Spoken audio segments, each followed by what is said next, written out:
Rodney James Alcala wasn't just a killer. He was a man who thrived on control, not just the act of ending a life, but dominating his victims mentally and physically in the most horrific ways possible. What made him even more terrifying was the disguise he wore: intelligent, charming, artistic. But behind the lens of his camera was a man who didn't just stalk. He hunted. Born Rodrigo Jacques Alcala in 1943, Alcala's early life didn't outwardly scream future predator.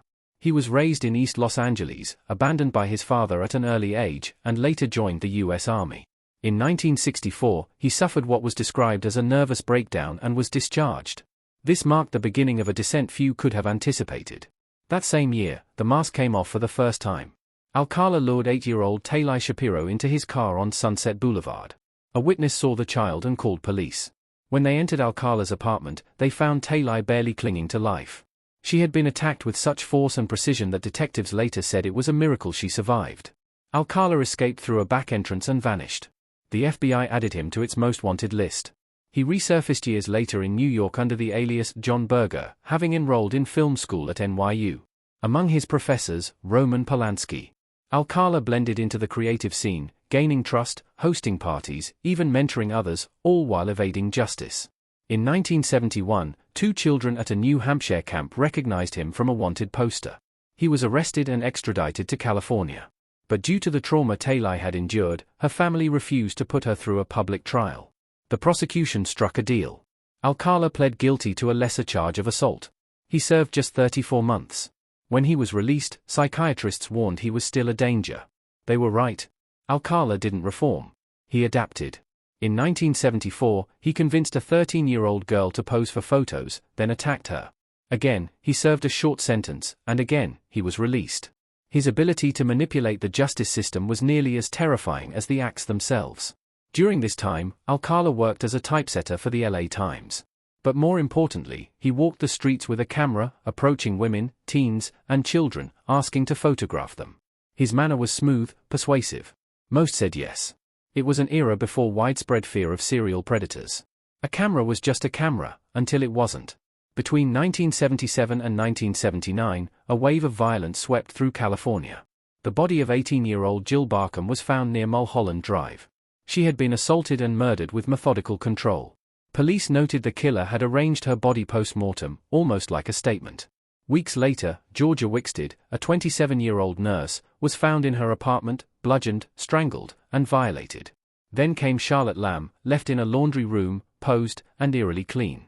Jill Parento was next, discovered in her Burbank apartment. Every victim had been raped. Every body showed signs of strangulation. The common pattern was horrifying. The killer used ligatures to bring his victims to the brink of death, let them come back, then repeated the torture. He extended their suffering, manipulating their final moments for his own control. He didn't just kill, he orchestrated. Police didn't know it yet, but the man behind these horrors had just gained national attention. In 1978, Rodney Alcala appeared on The Dating Game, a popular TV show where women chose from a panel of eligible bachelors. Alcala, dressed in a brown suit, joked with the host, flirted with the contestant, and won the date. But the woman later refused to go out with him. She said he felt off. Her instincts may have saved her life.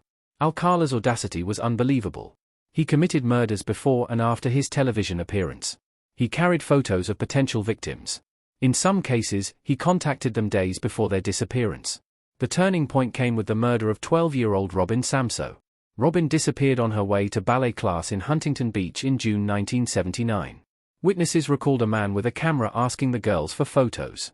Her body was found nearly 2 weeks later in the Sierra Madre foothills, badly decomposed. The brutality of the crime, the age of the victim, and the sheer randomness ignited a statewide manhunt. Alcala's name came up quickly. A parole officer recognized the composite sketch. A search of Alcala's storage unit revealed a cache of trophies, jewelry from victims, notes, and most chilling of all, over 1,000 photographs. Some were innocent. Many were not. Some featured individuals later identified as missing persons. The photos painted a portrait of a man who didn't just kill on impulse. He planned, tracked, and documented. Each image was a rehearsal or a record. Many remain unidentified to this day, haunting reminders of how many lives he might have touched. He was arrested and charged with Robin's murder in 1979. But justice would take decades to fully catch up. His first trial led to a conviction and a death sentence. It was overturned. He was tried again. overturned again. It wasn't until DNA linked him to the earlier murders that the full horror began to emerge. By the early 2000s, the name Rodney Alcala was already cemented in California's darkest criminal history. But the full extent of his savagery still hadn't surfaced. Investigators knew they were dealing with a man who didn't stop at state lines, someone who blended into crowds, studied his victims, and struck when no one was watching. The trail of bodies led beyond the West Coast. What emerged in New York would widen the scope of terror and expose a pattern of cross-country horror. In 2010, after decades of retrials and courtroom delays, Alcala was finally convicted of 5 brutal California murders. But with the rise of DNA analysis, long-dormant cold cases were getting second lives. Among those was the murder of Cornelia Crilly, a 23-year-old flight attendant living in Manhattan. In June 1971, Crilly was found dead in her Upper East Side apartment. She'd been raped, then strangled with her own nylon stockings. The crime scene was clean, the killer careful, no fingerprints, no clear evidence. For decades, her case remained unsolved, tucked away in the unsparing vault of New York's cold cases. Until a DNA hit changed everything. Alcala had lived in New York under an alias during the time of Crilly's death. In fact, he had been attending NYU, brazenly studying filmmaking under a new name. His history as a fugitive fit the timeline. When his DNA was finally tested against samples preserved from the 1971 crime scene, the match was undeniable. He had murdered Crilly, then disappeared back into the crowd. But one wasn't enough. In 1977, Ellen Jane Hover, a 23-year-old socialite and aspiring pianist, went missing in Manhattan. Her father owned the famed Ciro's nightclub in Hollywood. She had been seen with a photographer named John Berger, the very alias Alcala had used during his earlier escape from justice. Her skeletal remains were found nearly a year later on the Rockefeller estate in North Tarrytown, New York. She had been buried in a shallow grave, alone, in the woods. The pattern between the murders in California and New York was now unmistakable: young, ambitious women, lured under the pretense of photography, then assaulted and strangled. Some were posed. Some were discarded like trash. All were selected by a man who wanted complete control. In 2012, Alcala was extradited to New York and pleaded guilty to both killings. For those who had waited decades for closure, it was a bitter, delayed relief. He received a sentence of 25 years to life, tacked onto his existing California death sentence. By now, the man once called Bachelor Number 1 from the dating game had become the face of a calculated, coast-to-coast killing spree. But what continued to haunt investigators wasn't just the confirmed murders, it was the mystery of how many more there might be. Inside his storage locker, alongside the trophies and keepsakes, Alcala had left behind an enormous cache of photographs. Over 1,000 images of women, boys, and girls, many in vulnerable, half-dressed, or posed positions. Some smiled, unaware of the danger they were in. Others looked scared. A few seemed drugged or disoriented. The FBI released 120 of these images to the public in hopes that people could help identify them. The results were disturbing. Several of the individuals were confirmed as missing persons. Others, tragically, were already dead, their murders previously unsolved and unlinked. Even worse, many remain unknown, their names lost, their fates unclear. The fear? That the man who had already killed at least 9 might have assaulted or murdered dozens, maybe even more. Law enforcement agencies from Wyoming, Washington, New Hampshire, and Arizona began reopening unsolved murders and disappearances from the 70s and 80s. Some leads connected. Others were inconclusive. In Wyoming, Alcala was even indicted for a murder, but the charges were eventually dropped due to lack of physical evidence, a devastating blow for a family who had waited for answers. The disturbing consistency in Alcala's methods was what made him so dangerous. He didn't just kill, he orchestrated fear. He often strangled his victims until they passed out, then waited, watched, and revived them, only to repeat the act. This process sometimes occurred multiple times in a single assault. Prosecutors would later describe it as psychological warfare. He fed off the suffering. He enjoyed the power of bringing his victims back from the brink, only to drag them there again. And he filmed everything, if not with video, then with his camera. It became a central theme in his identity. He wasn't just a killer, he was a collector. Of images. Of moments. Of power. A homicide detective once referred to him as a machine programmed for death. Another compared his cold manipulation to Ted Bundy, but noted that Alcala's crimes bore even more psychological sadism. His charm made him invisible. Even after being convicted and sentenced, footage of his appearance on the dating game resurfaced and stunned the public. There he was, in 1978, right in the middle of his murder spree, on national television. He had won the contest. Smiled for the cameras. flirted with the female contestant. But she later declined the date, citing a chilling gut instinct. There was something about him, something dark. By this point, Rodney Alcala's life sentence was no longer about one victim, or 5, or 9. It had become a symbol of justice delayed, misjudged parole boards, and a justice system manipulated by charm.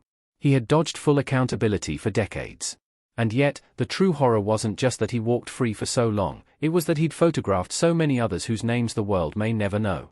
Even in death, the final tally of Alcala's victims remains elusive. Prosecutors estimate it could be over 130. Most cases are still unsolved. Some photos have never yielded identities. But each one represents a life he touched with deception and violence. By 2021, Alcala was no longer the smooth-talking bachelor. Frail, bald, and confined to a bed, he died of natural causes in California's Corcoran State Prison. No final words. No confessions. No answers. Rodney Alcala did not go quietly. Even after he was caged and convicted, he manipulated the system with the same cold precision he used to stalk and kill. In 2010, when he was tried for 5 California murders, he fired his attorneys and represented himself. It wasn't out of confidence. It was control. He turned the courtroom into a theater of the grotesque. At times, he questioned himself in a deep voice, changing pitch like a deranged actor performing a one-man play. He played fragments of Alice's Restaurant on tape, then stood silent while the court watched, confused and disgusted. The families of the murdered sat in those benches, forced to listen to a man who relished every second of attention. For Alcala, this was never just a trial. It was another performance. But no performance could erase what the evidence showed.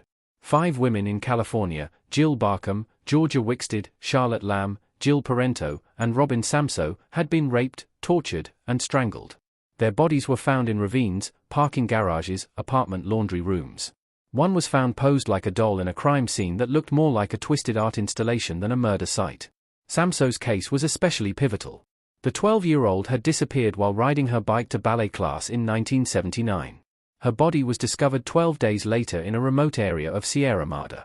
The brutality inflicted on her shocked even seasoned detectives. It was this case that first landed Alcala on California's death row. But it would take 3 trials, and nearly 3 decades, to make it stick. Every time he was convicted, Alcala appealed. The courts overturned his first 2 convictions on legal technicalities, including improper testimony and procedural issues. He spent the years between trials pretending to be sane, studying law, and preparing to exploit every loophole the justice system offered. He wasn't trying to prove innocence. He was buying time. And while the legal machinery ground on, his collection of horror was quietly expanding. When police raided his storage unit, they not only found photographs, but also earrings taken from Robin Samso. Alcala had kept them as souvenirs, trophies from a child he had violated and killed. The discovery helped secure his final conviction in 2010. That year, he was sentenced to death once again. But by then, it was already too late for many of the victims still waiting for justice. Forensic technology was catching up to his crimes. His DNA, now catalogued and available nationwide, started matching samples from murders across the country. Every time a lab ran a rape kit from the 70s or 80s, his name had a chance to pop up. That's how New York reopened the Crilly and Hover murders. It's why Wyoming, Arizona, and New Hampshire started pulling out old files, reviewing autopsy reports, and cross-referencing evidence from decades past. And always looming was the question no one could definitively answer: how many? Alcala took that number with him. He never confessed. He never cooperated. Even as more photos were identified, and more bodies were tentatively connected to him, he offered nothing. No names. No locations. No remorse. His refusal wasn't passive, it was power. He enjoyed knowing he still held the answers. FBI profilers studied his behavior and catalogued the traits common to sexual sadists: narcissism, lack of empathy, the urge to dominate, and the ability to mask it all behind charm. Alcala didn't just fit the mold. He deepened it. He had the IQ of a genius, the charisma of a predator, and the conscience of a machine. Psychologists pointed out that his actions weren't impulsive. They were carefully planned, structured, and deeply sadistic. Most serial killers have a cooling-off period between murders. Alcala didn't. His crimes often clustered, especially during his most active years. He killed in California, flew to New York, circled through Seattle, and vanished back into society. He didn't linger around crime scenes or obsess over press coverage like other killers. He traveled light, struck fast, and vanished into the background. He was the kind of predator no one sees coming. Despite being on death row, Alcala continued to torment families. When he appealed his sentence again in 2016, victims' relatives had to return to court. Some had been attending hearings for nearly 40 years. Watching him speak, smile, and stall was more than most could endure. One mother, whose daughter had been raped and strangled, said she had memorized the lines in his face, every wrinkle, every twitch. "I've watched him age," she said. "But he hasn't changed. His body began to betray him long before the state could. He suffered from cancer, heart problems, and dementia. By 2021, he was confined to a bed at Corcoran State Prison, emaciated and dying. On July 24, he took his final breath. There was no grand declaration, no dying words. Just silence. But the shadow he cast hasn't faded. To this day, some of the individuals in his photographs remain unidentified. Law enforcement continues to ask for public help in matching names to faces. Some are likely survivors who escaped without realizing how close they came to death. Others, authorities believe, are long-lost victims, their bodies never recovered. Rodney Alcala left behind more than a string of murder convictions. He left behind a chilling blueprint of how manipulation, charm, and the failure of institutions can allow evil to thrive. He shouldn't have been free in the 70s. He shouldn't have been granted parole. He shouldn't have appeared on television. But he did, and while the country watched, he killed. There are no monuments to his victims. No list long enough to capture the full scale of his destruction. But each case reopened, each photo identified, each name restored to a lost face, these are small victories in a story otherwise steeped in darkness. Rodney Alcala was never just a serial killer. He was an opportunist who used every crack in the system to his advantage. And until his last breath, he carried the secrets of his crimes like possessions, hidden, unspoken, locked away inside the mind of a man who saw life only as something to extinguish. Thank you for listening to Crime Echoes with Lewis. Please like this video and subscribe for more content like this.